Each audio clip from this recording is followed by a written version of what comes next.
আপনি কি অস্ট্রেলিয়ায় স্থায়ীভাবে বসবাস করার স্বপ্ন দেখছেন? আপনি কি জানতে চান কিভাবে আবেদন করবেন এবং কোন ভিসা আপনার জন্য? আর মোস্ট ইম্পর্টেন্টলি কোন ভুলগুলো একদমই আমাদের অ্যাভয়েড করা দরকার? তাহলে এই ভিডিওটি আপনার জন্য একদম পারফেক্ট। প্রথমে জেনে নেই যে পার্মানেন্ট রেসিডেন্সি আসলে কি। তো অস্ট্রেলিয়ায় পার্মানেন্ট রেসিডেন্সি অর্থাৎ পিআর মানে হচ্ছে আপনি এখানে অনির্দিষ্ট কালের জন্য থাকতে পারবেন, কাজ করতে পারবেন, পড়াশোনা করতে পারবেন। আর এর পাশাপাশি আপনি যা পাবেন তা হচ্ছে মেডিকেল সুবিধা, বিভিন্ন সামাজিক সেবা, শিক্ষাগত অনেক সহায়তা, যেটার কথা আমি আগের ভিডিওতে বলেছিলাম, এবং 2-1 বছর বা কিছু বছরের মধ্যে নাগরিকত্বর জন্য আবেদন করার সুযোগ। তো পিআর শুধুমাত্র একটা ভিসা না, এটা হচ্ছে আপনার জন্য ভবিষ্যতে একটা নিরাপত্তা। তখন প্রশ্ন হলো যে এই পিআর পাওয়ার সহজ উপায় আসলে কি? কয়েকটি প্রধান ভিসা রয়েছে পিআরের জন্য, যেটি আমি এখন এক্সপ্লেন করব। প্রথমটি হচ্ছে স্কিল ইন্ডিপেন্ডেন্ট ভিসা অর্থাৎ সাবক্লাস 189। তো এই ভিসাই হচ্ছে আপনি নিজের স্কিল বা দক্ষতার ভিত্তিতে আবেদন করতে পারবেন, কোনো স্টেট কিংবা এমপ্লয়ারের স্পন্সরও লাগবে না। 2 নম্বর যেটা অপশন হচ্ছে স্কিল্ড নমিনেটেড ভিসা সাবক্লাস 190, যেটা আমার আর কি পিআর, যেখানে আপনার কাছে কোনো স্টেট বা আপনাকে নমিনেট করবে এবং আপনি একটা বাড়তি পয়েন্ট পাবেন সেটার সাথে।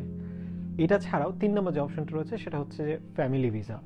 যদি আপনার পার্টনার, আপনার বাবা মা, সন্তান কিংবা ঘনিষ্ঠ আত্মীয় কেউ অস্ট্রেলিয়াতে থাকেন, তাহলে তারাও আপনাকে স্পন্সর করতে পারবে অস্ট্রেলিয়ার পার্মানেন্ট রেসিডেন্সির জন্য। পিআরের জন্য সবচেয়ে গুরুত্বপূর্ণ হলো পয়েন্টস বেস সিস্টেম। আপনার বয়স, আপনার শিক্ষাগত যোগ্যতা, কাজের অভিজ্ঞতা এবং ইংরেজি দক্ষতা সব মিলে আপনাকে অন্তত 65 অর্থাৎ 65 পয়েন্ট পেতে হবে। এর সাথে দরকার হয় কিছু গুরুত্বপূর্ণ ডকুমেন্টস, যেমন ডেফিনেটলি আপনার ভ্যালিড পাসপোর্ট, আপনার একাডেমিক সার্টিফিকেট, কাজের প্রমাণপত্র যে আপনি কোথায় কাজ করেছিলেন, প্রিভিয়াস ওয়ার্ক এক্সপিরিয়েন্স, আইএলস কিংবা পিটিএ এর স্কোর, হেলথ সার্টিফিকেট ডেফিনেটলি, এবং পুলিশ ক্লিয়ারেন্স। পুলিশ ক্লিয়ারেন্স হচ্ছে আপনি যেসব দেশে ছিলেন সেসব দেশ থেকে আপনাকে কালেক্ট করতে হবে। চলুন এবার দেখে নিই আসলে যে আবেদন প্রক্রিয়াটা আসলে কীরকম।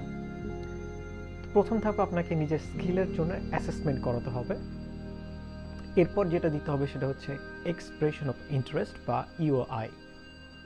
এখানে আপনি জানাবেন যে আপনি যে আবেদন করতে ইচ্ছুক, দ্যাটস দ্য ইওআই।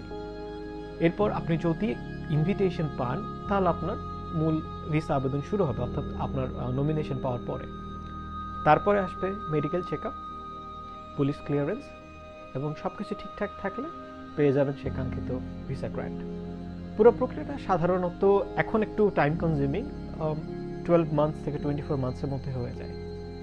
তো অনেকেই আবেদন করতে গিয়ে কিছু সাধারণ ভুল করে ফেলে, এবং যেমন ভুল তথ্য দেওয়া, অপর্যাপ্ত ডকুমেন্ট, সময় মতো আবেদন না করা, এই ছোট ছোট কারণগুলোর জন্য কিন্তু অনেকের অ্যাপ্লিকেশনটা কিন্তু ক্যান্সেল হয়ে যায় বা ডিক্লাইন হয়ে যায়।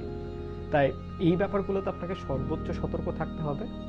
চেষ্টা করুন আপনার ইংরেজি স্কোর ভালো রাখতে, PTE, IELTS, anything is fine, document ঠিকঠাক রাখতে, আর প্রয়োজনে আমি যেটা সাজেস্ট করি সবসময় যে এইসব সেন্সিটিভ ব্যাপারগুলোতে ডেফিনেটলি কোনো এজেন্ট বা কনসালটেন্টের সাহায্য নিতে। তো এই ভিডিওতে আপনাকে মোটামুটি আমি পুরো রোডম্যাপ দিয়ে দিলাম।